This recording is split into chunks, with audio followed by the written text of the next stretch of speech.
టాటరా classic రెటినాలకు world class treatment ఇప్పుడు మన భీరంగూడలో American laser eye hospitals.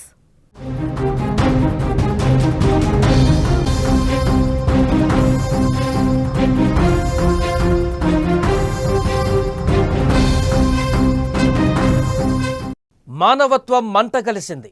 అభం శుభం తెలియని పసికందు ఇద్దరు ఆయాల నిర్లక్ష్యం కారణంగా మృత్యువడిలోకి జారుకుంది. కడుపు నిండా పాలు తాగి అమ్మఒడిలో సేద తీరవలసిన ఒక అభం శుభం తెలియని పసికందు దారుణంగా ప్రాణాలు కోల్పోయింది. ఇదంతా ఆ శిశువును సంరక్షించవలసినటువంటి ఐసిడిఎస్ శిశు గృహ సిబ్బంది నిర్లక్ష్యం, వారి మధ్య జరిగిన అమానుష గొడవ కారణంగానే జరిగిందంటే నమ్మగలరా? ఎస్, నిజమే. కేవలం సిబ్బంది మధ్య జరిగినటువంటి గొడవ కారణంగా అభం శుభం తెలియని పసి పాప ఆకలితో అల్లాడి ప్రాణాలు కోల్పోయింది. పూర్తి వివరాలకు వెళ్తే, అనంతపురం ఐసిడిఎస్ శిశు గృహలో పనిచేసే ఆయాలు ఇద్దరి మధ్య చిన్నపాటి గొడవ జరిగింది. అప్పటికే ఆ గొడవ పెద్దదై వారిద్దరూ పట్టుదలకు పోయారు. ఆ క్షణంలో వారి కర్తవ్యాన్ని, బాధ్యతను పూర్తిగా మర్చిపోయారు. గొడవ కారణంగా ఆయాలు అనాథ శిశువుకు సమయానికి పాలు పట్టలేదు. దీంతో పసికందు ఆకలితో ఏడ్చి ఏడ్చి నీరసించిపోయింది. పాలు దొరకక ఎవరూ పట్టించుకోక ఆ చిన్నారి తీవ్ర అస్వస్థతకు గురైంది. వెంటనే హాస్పిటల్కు తీసుకువెళ్తుండగా మార్గ మధ్యలోనే ఆ చిన్నారి మరణించింది. అయితే ఈ అమానుష ఘటనకు సంబంధించిన విషయం బయటకు పొక్కకుండా శిశుగృహ నిర్వాహకులు ఓ దుర్మార్గమైన పనికి పాల్పడ్డారు. ఎవరికీ తెలియకుండా రహస్యంగా ఆ చిన్నారి మృతదేహాన్ని పూడ్చిపెట్టేందుకు ప్రయత్నించారు. శిశుగృహంలో ఇంత దారుణం జరగడం, దానిని కప్పిపుచ్చేందుకు ప్రయత్నించడం పైన స్థానికులు తీవ్ర ఆగ్రహం వ్యక్తం చేస్తున్నారు. నిర్వాహకులు మరియు ఆ నిర్లక్ష్యానికి కారణమైనటువంటి ఆయాలపైన తక్షణమే కఠిన చర్యలు తీసుకోవాలని, కేసు నమోదు చేసి శిక్షించాలని కూడా స్థానికులు డిమాండ్ చేస్తున్నారు. అయితే ఈ గొడవ అక్కడ జరగడంతో ముగియలేదు.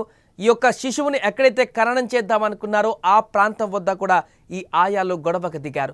నువ్వంటే నువ్వే కారణం ఈ పాప చనిపోవడానికంటూ గొడవకు దిగడంతో అది బయటి వ్యక్తులకు తెలిసింది. దీంతో అసలు విషయం స్థానికులకు తెలియడంతో ఇక్కడ మొత్తం బండారం అంతా కూడా బయటపడింది. సిబ్బంది, ఆ శిశు గృహ సిబ్బంది అంతా కలిసి ఈ శిశువు ప్రాణాన్ని బయటికి తెలియకుండా, బయటికి పొక్కకుండా, ఎవరికి ఇన్ఫర్మేషన్ ఇవ్వకుండా అక్కడే పూడ్చిపెట్టి ఈ తతంగం అంతటితో ముగించాలని వ్యూహం పన్నారు. కానీ అక్కడ పైన దేవుడు చూశాడు. ఖచ్చితంగా వీరు పన్నినటువంటి పన్నాగం, వీరు చేసినటువంటి నిర్లక్ష్యానికి ఖచ్చితంగా శిక్ష అనుభవించాల్సిందేనంటూ అక్కడ ఖచ్చితంగా స్థానికులకు తెలిసే విధంగానే పరిణామాలు జరిగాయి. ఆ ఆయాలు ఖననం చేసేటువంటి ప్రాంతం వద్ద కూడా మరలా గొడవకు దిగారు.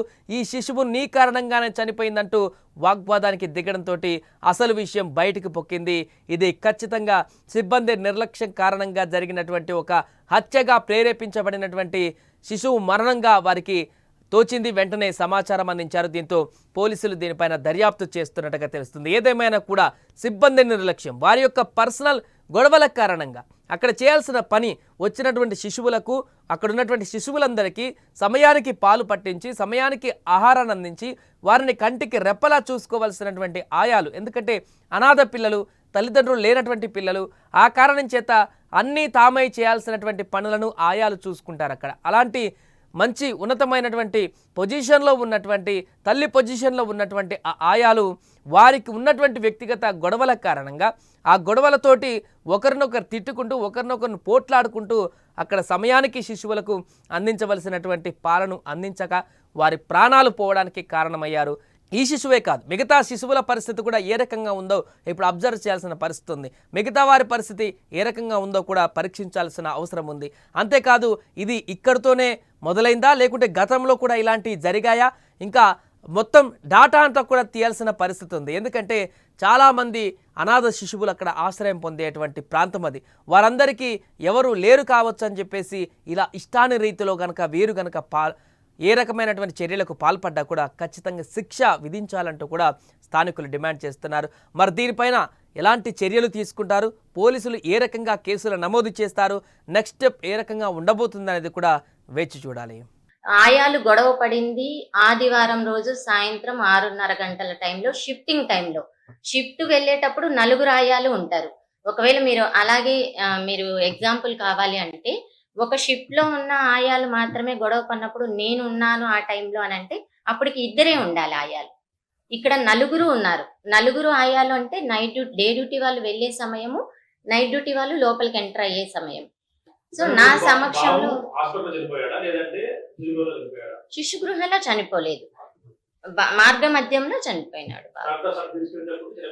చనిపోయాడు. డాక్టర్స్ సర్టిఫై చేసిన దాంట్లో చెక్ చేసినప్పుడు హార్ట్ ఫంక్షన్ లో లేదు అని చెప్పి రాశారు. ఆయాలు పాలు పట్టక బిడ్డ చనిపోయిందని మీరు అంటున్నారు. ఇప్పుడు దీని గురించి నేను శిశు గృహలో కూడా ఎంక్వైరీ చేస్తాను. ఇట్లా జరిగింది, బాబు కండిషన్ కూడా ఇట్లా ఇదిగా ఉంది అనేసి వీళ్ళు ఫోన్ చేసి చెప్పినామని చెప్పినారు. ఇంకా సిడబ్ల్యూసి వాళ్ళు చూసుకొని మాకు తీసుకొచ్చి శిశు గృహకి ఎప్పుడైతే అప్పచెప్తారో అప్పుడు మా కండిషన్ లేకొచ్చినట్ట. అంతవరకు సిడబ్ల్యూసి వాళ్ళు శిశుగృహ వాళ్ళు చూసుకుంటారు. అంటే బాబు లేనప్పుడు కదా ఇది జరిగినది అని చెప్తున్నారు. మరి